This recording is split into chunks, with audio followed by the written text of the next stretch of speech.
I want you to hit me as hard as you can.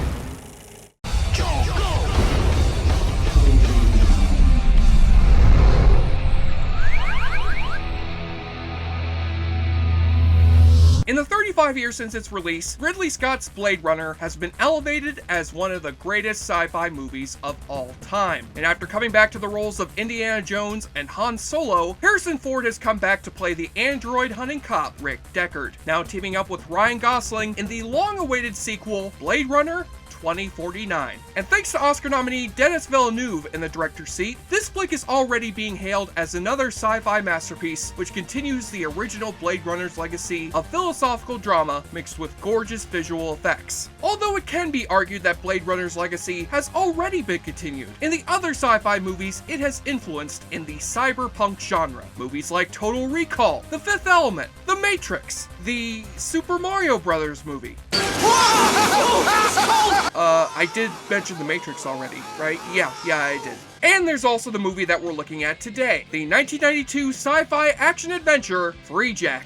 The setup for this flick literally sounds like a joke. Okay, so tell me if you've heard this one before. So the coach of the Mighty Ducks, the lead singer of the Rolling Stones, and Hannibal Lecter walk into a sci-fi movie. But in the case of FREEJACK, the punchline happened to be that it was co-written and co-produced by Ronald Shusett, who was also the co-writer of Alien and Total Recall. And yet this film ended up being far less beloved as either of those two movies, as it tanked at the box office and got ravaged by critics. As for me, I shall see if this flick should have had a better future or deserved to die out with the past. I mean, after all, this movie does have two members of the Order of the British Empire starring alongside a member of the Sheen family. Long before these guys would reunite on this fall's brand new sitcom, Two Sirs and a Sheen, coming to Thursday nights on CBS, right after all new episodes of Where's My Pants and Kevin James is a Dumb Fat Ass. So we open in the apartment of Alex Furlong, a hotshot race car driver played by Emilio Estevez, who's got everything going for him. He's about to drive in the Grand Prix that's gonna launch his career. He's about to get married to his beautiful fiancée Julie, played by Rene Russo. And he's being helped by his agent Brad, played by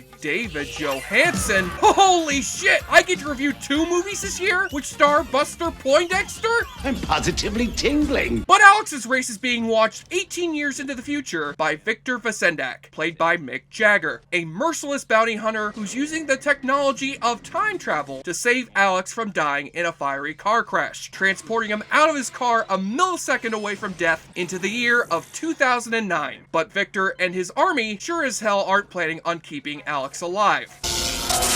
What the hell?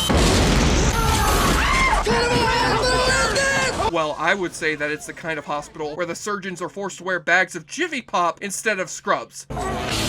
No, Emilio! Don't electrocute them! It's gonna cook them! Oh, thanks a lot, Emilio. You just wasted a ton of perfectly good popcorn. So Alex escapes the clutches of his captors and runs home to find two complete strangers living there. I'm looking for Julie. Julie Redland, goddammit! Now where is she? We bought this place from her years ago. And as if Alex couldn't already tell from the laser shooting massacre unfolding on the streets of New York, he now realizes he's been transported from the pristine past of 1991 to the dystopian future of 2009.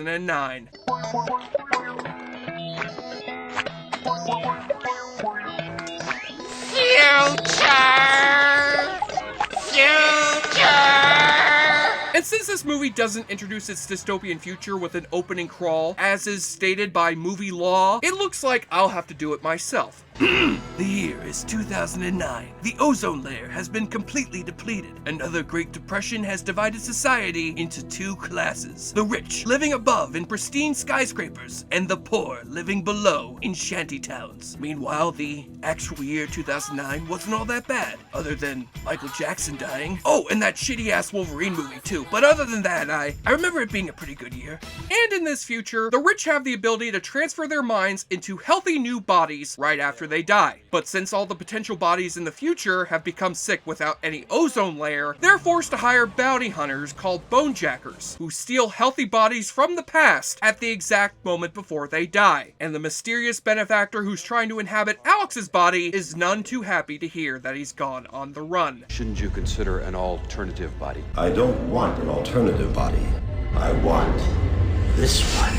No, really, sir. We could get you the body of Joe Estevez instead for just $5. No, for the 100th time! I don't want to be Joe Estevez. I want to be Emilio! And thanks to the help of a gun-toting nun, played by Honey Bunny from Pulp Fiction, Alex is able to find his old agent Brad. I do it. I always do it. Look at you. Just as young and healthy as the day you climbed into that car. Yeah, and so are you, David Johansen. You literally look like you haven't aged a day over the course of 18 years. Seriously, the film crew couldn't have put some gray in his hair, give him some glasses, make him wear a beard. But Alex and Brad's reunion ends up being short-lived, as Brad gives up Alex's location to the cops, and dies in the gunfight which ensues. Yeah, this is probably for the best, because having David Johansen and Mick Jagger acting in the same movie might end up creating a real time cop situation. Same matter can occupy some space. Oh my head!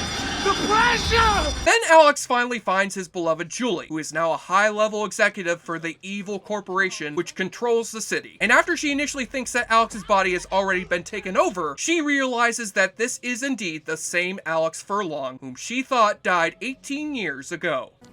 Alex, I'm a lot older now. You're beautiful. Aw, baby, you look like you haven't aged a day. No, seriously, you look exactly the same. But in Rene Russo's case, I actually would believe that she hasn't aged a day. And in order to help Alex escape the bonejackers, Julie seeks the help of her boss, Ian McCandless, played by Anthony Hopkins. And let's just cut the bullshit movie. We know he's gonna turn out to be the mysterious villain who was trying to steal Emilio's body, and that he's been working in cahoots with Mick Jagger and Mike the Cleaner from Breaking Bad this whole time. You're not fooling anybody, guys. Why do it at all, Mac? Because I love you, Jewel. It became painfully clear there was nothing I possessed. No power, no wealth, no position. Nothing that could make you feel for me what I felt for you. Don't feel bad, Sir Anthony. She'll end up going for you after you end up getting that god position over at Asgard. Sure, she'll end up getting stabbed to death by a sword after one of your kids turns out to be a world-conquering psychopath, but at least you'll get a sweet-ass eye patch out of the deal. Oh, and don't be fooled by the fact that Anthony Hopkins is third billed on the poster, because he's in this piece of crap for 12 minutes tops, and literally phones in most of his performance in front of bad green screens. The actual focus of this movie is between Emilio Estevez and Mick Jagger, with Emilio trying his damnedest to be a wisecracking Schwarzenegger-type action hero. Mom told me never to pick up hitchhikers. See ya! Oh! Come on, Pasendik. You couldn't catch a cold. You couldn't get to the clap if you were in a whorehouse. Hell, he even does an actual Schwarzenegger impression in the movie. Well, I got a special message for you. Fuck you, asshole. Fuck you, asshole. Oh, is that really the best Arnold impression that you've got, Emilio? Come on, don't bullshit me. As for Mick Jagger, he is certainly good at using that same sleazy charisma he's got as a singer in trying to be an actor. I know who I'm talking to, Mark. An asshole. Where are we going? Oh no! I hate the dark! Piss off. You can't get rid of me that easily. However, I just can't stop seeing him as Mick Jagger. You keep expecting Keith Richards to pop up next to him at any moment during the movie playing guitar, and though they want us to think that he's as scary as Darth Vader, that thing on top of his head makes him feel more like Dark Helmet. In fact, the whole movie has a problem with whether it wants to have a humorous tone or a dark tone, because the studio had to reshoot 40% of this movie to add more humor to it after its test screening was a disaster. And we end up with a movie that's both tonally inconsistent and way too damn long. A movie like this does not deserve a running time that's in the triple digits, but it's still too much of an entertainingly bad sci-fi movie to write off completely. What with its digital effects that look like unused scenes from The Lawnmower Man, and its hilariously inaccurate vision of the future. So what the hell? I think this flick is worth your while. However, I am truly disappointed that this movie has Mick Jagger in the cast, yet does not get him or the Rolling Stones to perform the theme song at the end of the movie.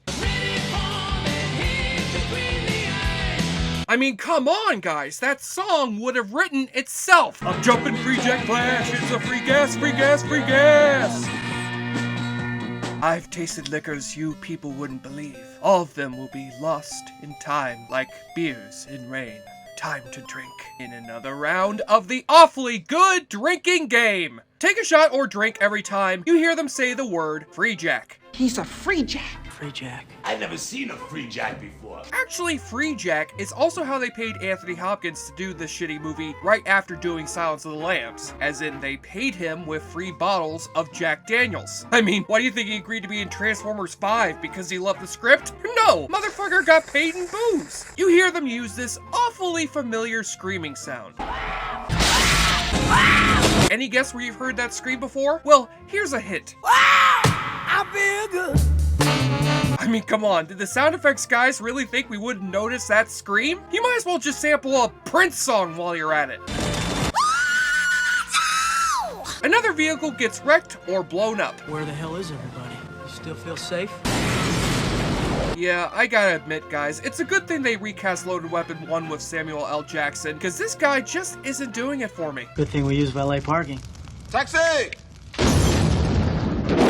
It's gonna take a lot more than a couple of car bombs to get us off this case. Not a hell of a lot more. And take a double shot when Emilio asks Rene Russo to nibble on his ear for good luck. Nibble my ear. For luck. Nibble my ear. For luck. I remember Mike Tyson using that excuse when he tried to bite off Evander Holyfield's ear. Then take another double shot when you spot a cameo from Frankie Faison, aka Barney from the Hannibal Lecter movies, who delivers what might be the weirdest inspirational speech ever put on film. Just watch it for yourself.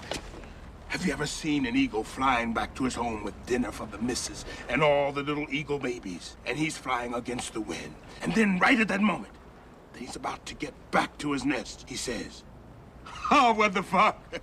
It's a drag being an eagle." And right then, two little X's comes across his eyes, just like in the old-fashioned cartoons. And he goes plunging down, and bam! It's just a splatter of feathers. And then we don't have the national bird of America no more.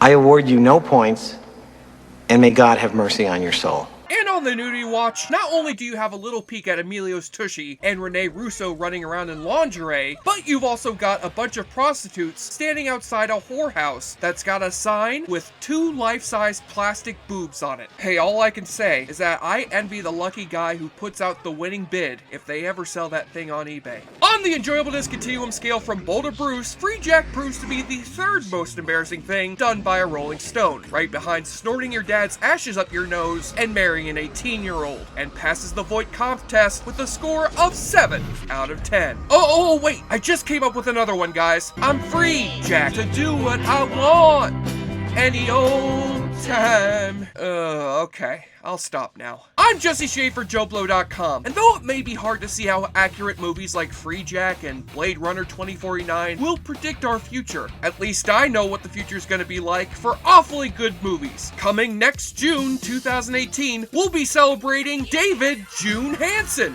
a month-long retrospective where we'll review the entire filmography of the man they called Buster Poindexter. Yeah, you heard me, Car 54, where are you? You're getting reviewed too. I'm coming for you. And hell's coming with me! JoBlo, he sure likes to drink a lot. JoBlo watches movie like the hero